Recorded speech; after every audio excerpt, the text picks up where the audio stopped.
Hello hi friends, welcome back to Sai Surya cooking channel. ఈరోజు Telangana style సర్వపిండి రొట్టి తయారు చేసుకుందామండి.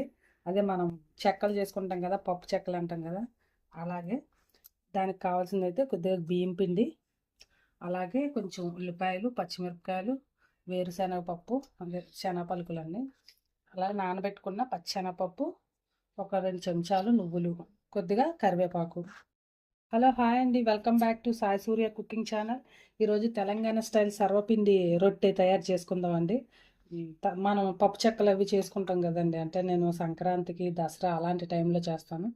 సేమ్ ఆ చెక్కల ప్రాసెస్లోనే ఇది కొంచెం పెద్దగా. దాని కోసం కొద్దిగా 2 కప్పులు బియ్యం పిండి తీసుకున్నానండి. అలాగే దాంట్లోకి కొద్దిగా ఉల్లిపాయ ముక్కలు, పచ్చిమిరపకాయ ముక్కలు, అలాగే కొద్దిగా శనగ పలుకులు వేయించుకుని, అదే పొట్టు తీసుకుని, తర్వాత నానబెట్టుకున్న శనగపప్పు, కొద్దిగా కరివేపాకు, అలాగే 2 స్పూన్స్ నువ్వులు. ఇప్పుడు దీన్ని అయితే మనం కలుపుకుందామండి. దీంట్లోకి ఒక చిన్న స్పూన్ అంతా అల్లం వెల్లుల్లి పేస్ట్ వేసుకుందామండి. అలాగే రుచికి సరిపడా ఉప్పు, రుచికి తగినంత ఉప్పు కూడా వేసుకుందామండి. సరిపోతే చూసి వేసుకోవచ్చు, కానీ ఎక్కువైతే మళ్ళీ కష్టం. నెక్స్ట్ ఉల్లిపాయలు, పచ్చిమిరపకాయలు,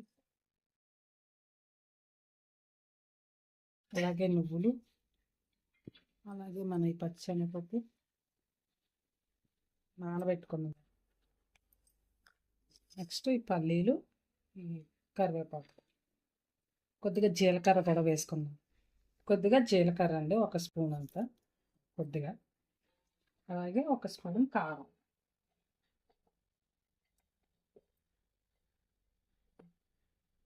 1 స్పూన్ అంతా కారం. ఇవన్నీ కూడా మనం వాటర్, కొద్దిగా ఆయిల్ వేసుకొని కలుపుకుందాం. మరి ఎక్కువేం అవసరం లేదండి, కొద్దిగా ఆయిల్, ఒక 1/2 స్పూన్ అంతా.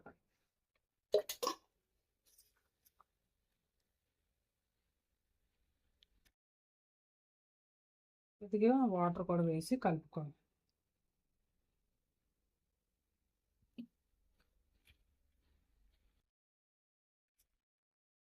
కొద్దిగా పోసి కలుపుకుంటూ ఉంటే మనకి వండ కొంచెం గట్టిగా వచ్చేటట్టుగా.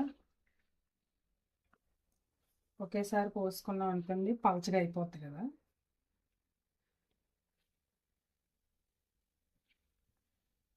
ఓకేనండి, ఇలా అంతా ముద్దంతా కూడా రెడీ చేసుకున్నాం కదా. ఇలా అంటే కొద్ది వాటర్ పోసుకొని ఇలా కలుపుకోవాలండి. ఇప్పుడు దీన్ని మనం స్టవ్ మీద, అంటే మనం గిన్నె కానీ కళాయి కానీ ఏదైతే పెట్టుకుంటామో దానికి ఆయిల్ అప్లై చేసుకోవాలండి. ఇలా నూనె అప్లై చేసుకొని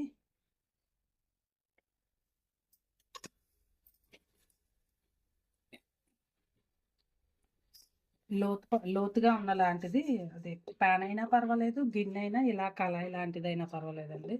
ఇలా ఆయిల్ అప్లై చేసుకున్నాక మనం ముందుగా కలిపి పెట్టుకునే మొత్తం తీసుకొని,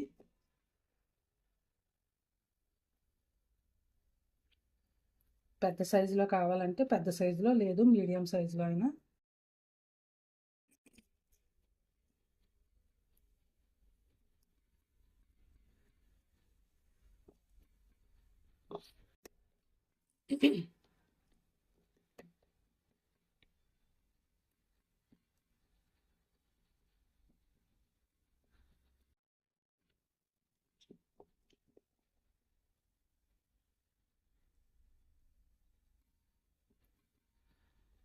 మనం ఇలా ఈ సైజులో చేసుకుందాం అండి. నేను ఎప్పుడు ఇది సెకండ్ టైం అండి చేయడం, ఎప్పుడు నేను అంతలాగా ఏం చేయలేదు. కాకపోతే తెలంగాణ వాళ్ళకి ఇది బాగా ఫేమస్ కదా. నేను కూడా, మా ఫ్రెండ్ ఒకసారి పెట్టిందండి, తిన్నాను. అప్పుడే అనుకున్నా చాలా బాగుంది, నేను కూడా చెయ్యాలని. ఒకసారి తను చేసి నాకు పెట్టి పిల్లలకి కూడా తీసుకెళ్ళి సుధా అనేసి అని ఇచ్చింది. అందుకని నేను కూడా ఒక 1 టైం ట్రై చేశానండి. ఇది ఓకేనండి. ఇలా మొత్తం అంతా ఈవెన్గా మనం ఇలా స్ప్రెడ్ చేసుకున్నాక, అటు ఇలా చెక్క అంతా మొత్తం ఇలాగ మొత్తం కొద్దిగా ఇలా చేసుకున్న తర్వాత హోల్స్ పెట్టేసుకోవాలండి దీనికి.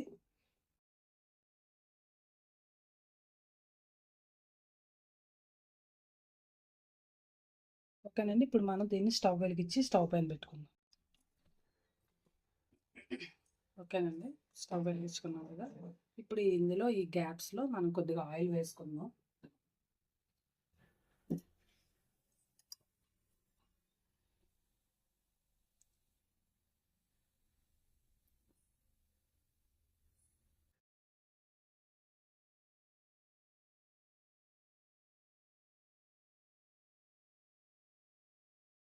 ఓకేనండి, ఈ చెక్క కాలే వరకు కూడా ఉంచుకుందాం అండి కాసేపు. ఓకేనండి, వేగి ఆటోమేటిక్గా ఇది వేగేసరికి వచ్చేస్తుంది కదండి.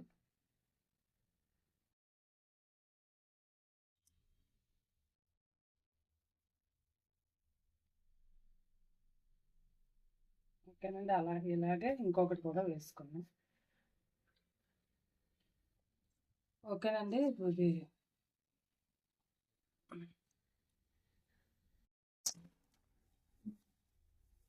అంటే విరిగిపోద్దేమో అని స్లోగా. Okay, bye. ఇలా రెండో వైపు కూడా టర్న్ చేసుకుంటే ఈ రెండో వైపు కూడా బాగా కాలుతుంది కదండి. ఓకేనండి, రెండో వైపు కూడా వేగిపోయింది, తీసేసుకుందాం మనం.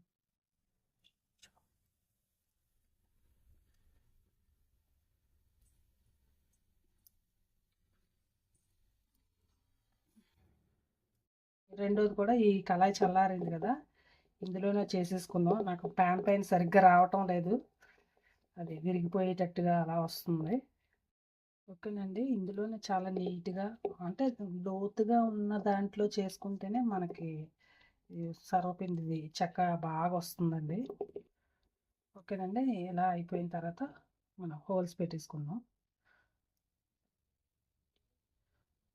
అంటే ఇలా ఈ హోల్స్లో కూడా ఆయిల్ మనం వేసుకున్నాక చెక్క అనేది బాగా వేగుతుందండి. సో ఓకే, దీన్ని కూడా స్టవ్ మీద పెట్టేసుకుందాం. ఓకే, కాలిన తర్వాత మనం దీన్ని తిరగేసుకుందాం అండి. ఓకేనండి, వేగిపోయింది కదా, రెండో వైపు కూడా టర్న్ చేసుకుందాం.